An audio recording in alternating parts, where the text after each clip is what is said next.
નકલીનો કાળો કારોબાર. ગુજરાતમાં શુદ્ધતાના નામે અશુદ્ધતાનો વેપાર થઈ રહ્યો છે. લોકોના આરોગ્ય સાથે ખુલ્લેઆમ છેડા થાય છે. એક તરફ સરકાર ઝીરો ટોલરન્સની વાત કરે છે, બીજી તરફ ભેળસેળિયાઓ બેફામ બનીને નકલી અને અખાદ્ય ખાદ્ય પદાર્થો બજારમાં ઠાલવી રહ્યા છે. રાજકોટની એક જાણીતી હોટલ હોય કે સુરતમાં ઘીના નામે ચાલતો નકલી કારોબાર હોય, દરેક ઘટના એક જ સવાલ ઊભા કરે છે કે આખરે ગ્રાહકોના આરોગ્ય સાથે આ રમત ક્યાં સુધી ચાલશે? શું થઈ રહ્યું છે? આવો જોઈએ, જાણીએ, સમજીએ.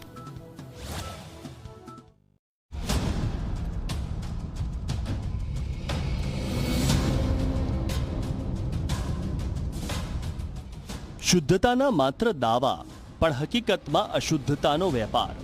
ગુજરાતમાં ભેળસેળનો કાળો કારોબાર એટલો બેફામ બન્યો છે કે હવે લોકો માટે શું ખાવું અને કોના પર વિશ્વાસ કરવો તે એક મોટો સવાલ બની ગયો છે. રાજકોટમાં આરોગ્ય વિભાગની ટીમે જાણીતી બાલાજી થાળમાં દરોડો પાડતા ચોંકાવનારી હકીકતો સામે આવી. જે હોટલમાં લોકો પરિવાર સાથે હોંશે હોંશે જમવા જાય છે, ત્યાંથી લાલ મરચાની ભૂકીમાં ધનેરા, ખાદ્ય સામગ્રીમાં જીવાતો અને સ્ટોરમાં રાખેલા લોટમાં કીડાઓ મળી આવ્યા.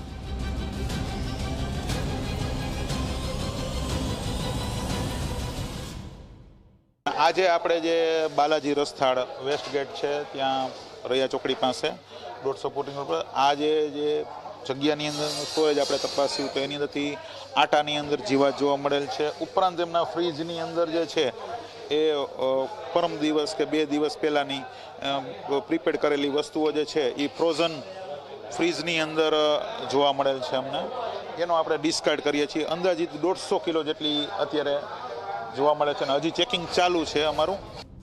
એટલું જ નહીં, ફ્રીઝમાં 2 દિવસ જૂની ખાદ્ય વસ્તુઓ પણ મળી આવી, જેને સ્થળ પર જ નષ્ટ કરવામાં આવી હતી.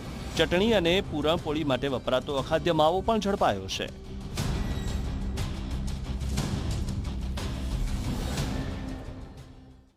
સાહેબ, અત્યારે તો કેવું છે કે ભાઈ નાની રેકડીઓમાં પહેલાં આપણે એમ કહેતા ભેળસેળ થાય છે, ત્યાં વાસી ખોરાક મળે છે. તો અત્યારે ઊંધું થઈ ગયું છે. એ જગ્યાએ ફ્રેશ વસ્તુ મળે છે. રોજનો રોજ માલ વેચીને રોજનું રાત કાઢી નાખે. મોટા રેસ્ટોરન્ટમાં આપણે વધારે પૈસા દઈએ, વધારે આપણે અહીંયા સુવિધાવાળામાં જઈએ, ત્યાં જ આપણને ભેળસેળ જોવા મળે છે.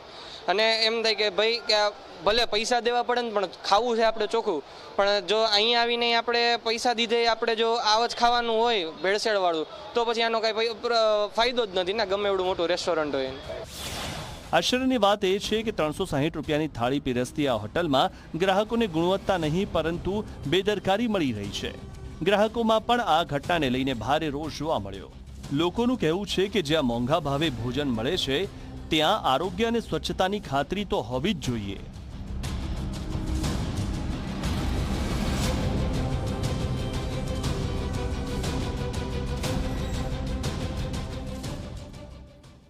પણ આવું થતું હોય તો એટલે આપણે દઈએ કે ભાઈ એમ થાય કે ક્વોલિટી પ્રમાણે તો હોવું જોઈએ ને.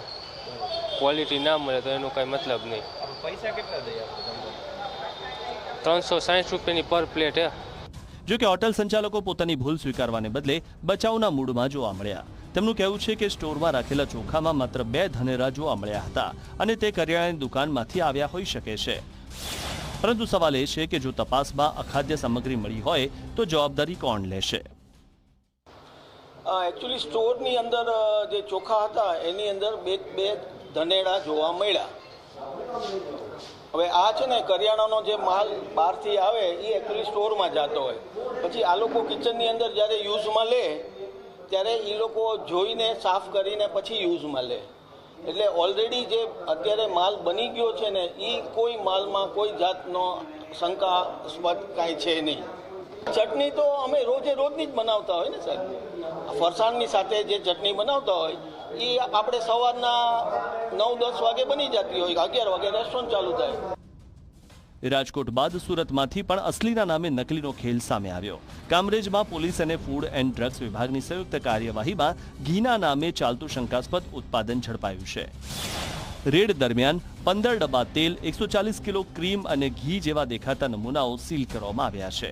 હાલ આ તમામ સેમ્પલ લેબોરેટરીમાં તપાસ માટે મોકલવામાં આવ્યા છે.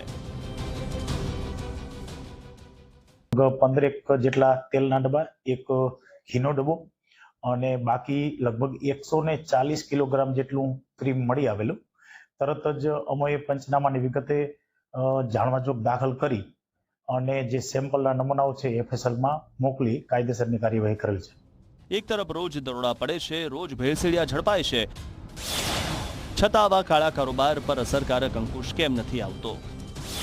શું માત્ર તપાસ અને સેમ્પલિંગથી ભેળસેળ બંધ થશે, કે પછી એવા કડક પગલાં ભરાશે કે ભેળસેળ કરનારાઓમાં ખરેખર કાયદાનો ડર ઊભો થાય?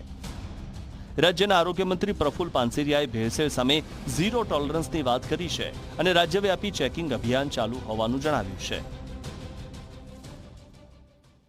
हमारी कॉरपोरेशन, तमाम म्युनिसिपल कॉरपोरेशन, गुजरात आरोग्य विभागना फूड एंड ड्रग्स सतत ने सतत एक ड्राइव चलावी रह्યું છે.